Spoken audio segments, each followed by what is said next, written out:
solve. If a system's equations are dependent, or if there is no solution, state this. Negative 3x plus y minus 2z equals 8. Negative x plus 2y minus z equals 5. 2x plus y plus z equals negative 3. When I look at this, what I see right away is the negative z and the positive z, so what that tells me is I want to eliminate the z. The thing is, you certainly could eliminate the x's. You could also eliminate the y's, although it doesn't matter because you will get the correct answer whichever method you choose. In this case, I will select to do it with eliminating z. Saving some space, I want to isolate those two and say that I'm going to add them together.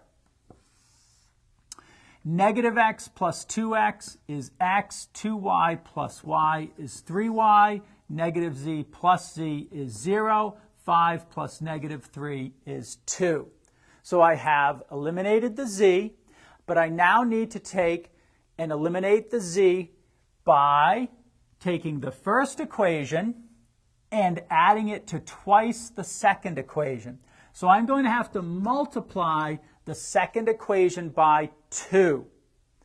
Let me rewrite both of those equations, the original number 1 and the result of multiplying 3 by 2, down here. So negative 3x plus y minus 2z equals 8. And now 2 times 2x is 4x. 2 times y is plus 2y. 2 times z is plus 2z. 2 times negative 3 is negative 6. Now add those two equations together. We have x plus 3y equals 2. Well, now notice that what we have are the two equations, which let me write this one down below. X plus 3y equals 2. Lo and behold, look at that. They are the same equation.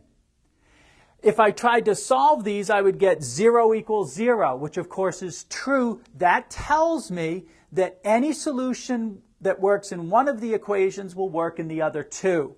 These equations are called dependent. So these are dependent.